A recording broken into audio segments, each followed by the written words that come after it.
Fadilatul khusyuk, keutamaan khusyuk. Wa aqimis sholata dzikri, tegakkan salat untuk mengingat aku. Wala takum minal ghafilin, jangan sampai engkau termasuk orang-orang yang lalai. Allah Subhanahu wa taala berfirman, janganlah engkau mendekati salat dalam keadaan mabuk sehingga engkau mengetahui apa yang engkau ucapkan. Ada yang mengatakan mabuk dari banyaknya pikiran. Orang kalau banyak pikiran tuh seperti orang mabuk, kayak nggak sadar gitu. Kadang nggak ngerti apa yang diucapkan, nggak ngerti apa yang dilakukan. Kadang kalau lewat satu jalan, kadang kelewatan itu, terus di tengah jalan baru ingat, loh saya kan mau ke sana. Gara-gara di jalan tadi banyak pikiran. Jadi seperti orang mabuk, kadang diajak omong nggak langsung jawab, nggak langsung jawab, karena banyak pikirannya di tempat lain. Itu juga namanya mabuk. Jangan kalian mendekati sholat dalam keadaan mabuk sehingga engkau menyadari apa yang engkau ucapkan. Ada yang mengatakan mabuk dari banyaknya pikiran, ada yang mengatakan mabuk daripada cinta dunia. Tapi Al-Imam Wahab mengatakan yang dimaksud di dalam ayat ini secara zahir, maksudnya apa? Minum khamr. Jangan mendekati sholat dalam keadaan mabuk setelah minum khamr. Tetapi ini juga bisa dimasukkan dalam ayat ini orang yang mabuk cinta dunia, karena Allah menjelaskan setelahnya hatta ta'lamu ma taqulun, sehingga engkau menyadari apa yang kau ucapkan. Berapa banyak orang yang sholat tidak minum khamr tapi dia tidak sadar apa yang diucapkan ketika sholat.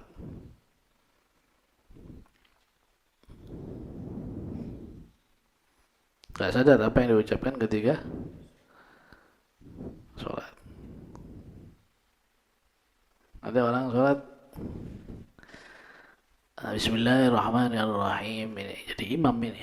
Alhamdulillahirabbil alamin wassalatu wassalamu ala asyrafil mursalin. Makmumnya ngakak ini. Ente mau ceramah lah ente. Karena gitu. Jadi saking mabuknya, pikirannya ada di luar sholat sampai dia tidak sadar apa yang diucapkan. Tidak sadar apa yang diucapkan. Kadang lupa ini rakaat keberapa. Kadang lupa ini rakaat keberapa. Kadang lupa sudah baca apa belum.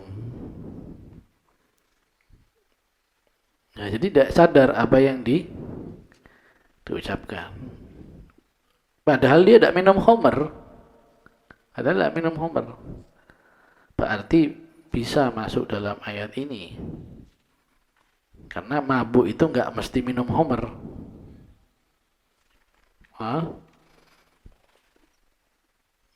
Mabuk itu nggak mesti minum khamr. Ada orang mabuk pikiran terhadap dunia, ada mabuk pikiran terhadap pekerjaan, ada mabuk pikiran terhadap wanita. Banyak jenis mabuk itu, banyak. Tetap yang namanya mabuk itu nggak boleh dalam sholat.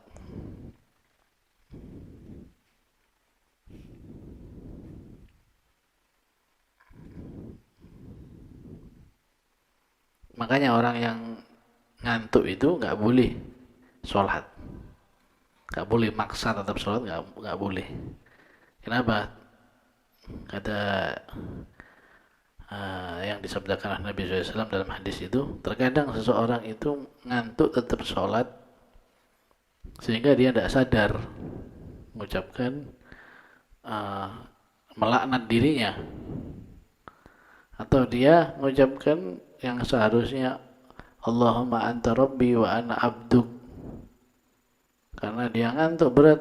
Allahumma anta abdi wa ana rabbuk. Kan bisa bahaya itu kan gitu. Jadi kalau sudah ngantuk, ngantuk ini ya juga mabuk. Termasuk mabuk, gak sadar apa yang diucapkan. Jangan memaksakan sholat. Kemudian dalam hadis lain Nabi SAW bersabda, siapa orang sholat 2 rakaat tidak terlintas di dalamnya urusan dunia, maka diampuni dosa-dosanya yang sudah lewat. Kalau bisa 2 rakaat tidak terlintas dunia, maka diampuni dosanya yang sudah lewat.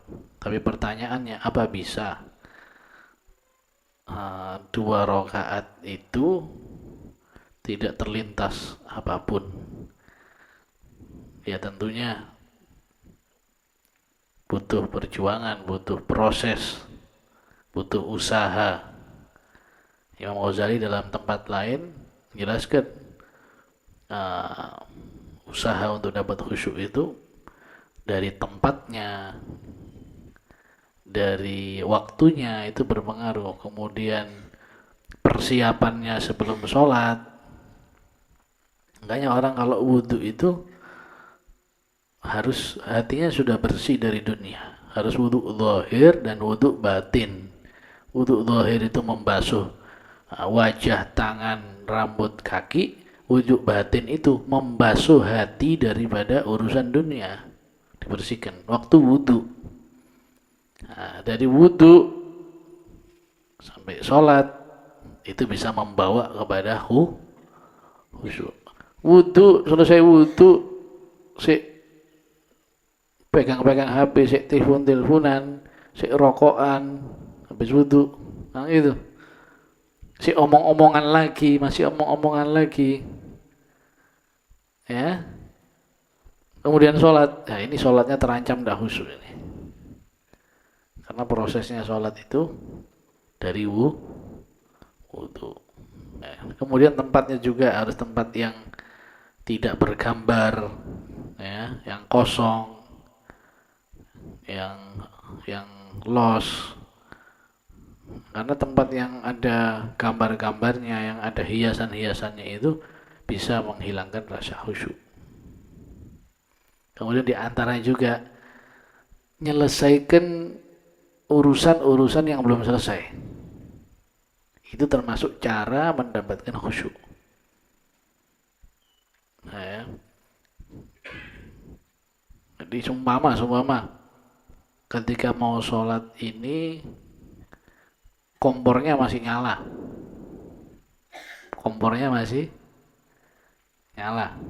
Atau ada orang yang minta gajian nunggu, ya. Atau air jeding masih ngisi, kan biasanya gitu orang sambil ngisi nunggu sambil sembahyang, ini keliru ini. Kan kebanyakan gitu orang. Ini airnya masih belum penuh, tinggal suatu sambil sholat sambil terisi. Jadi selesai sholat sambil nunggu, selesai sholat sudah penuh. Gitu juga masak juga gitu. Saat tinggal sembahyang, nanti pas sembahyang selesai itu mungkin sudah matang. Ini juga nggak benar, keliru ini. Nah, jadi ketika sholat akhirnya dia kepikiran, waduh ini nggak gosong dah. Kalau air nggak penuh dah. Akhirnya hatinya kepikiran ke situ.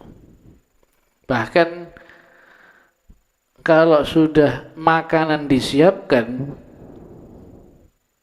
itu lebih baik makan dulu baru sholat, itu yang lebih baik begitu. Kalau sudah disiapkan ya, makan dulu baru sholat. Kenapa nanti sholat kena baunya ini, bau gulai, ya kan? Atau kelihatan di depannya begini warnanya, makan buyar khusyuknya.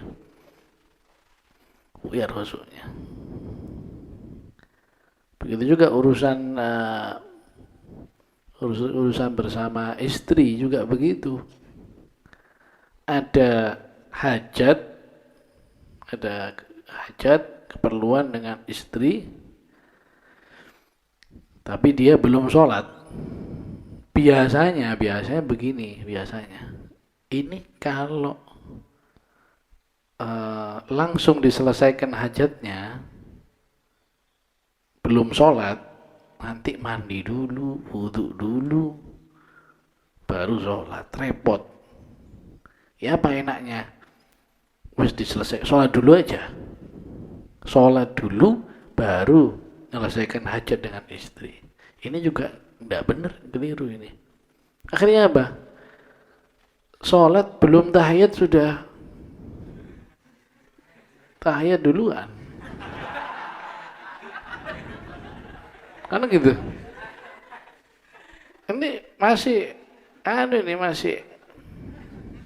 iktidal, masih sudah tahiyat. Masih baca Fatihah sudah tahiyat. Kenapa? Bayangannya di sana sudah.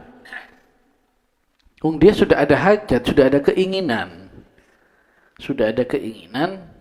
Ya seperti makanan sama, sudah ada keinginan, tapi ditinggal sholat dulu.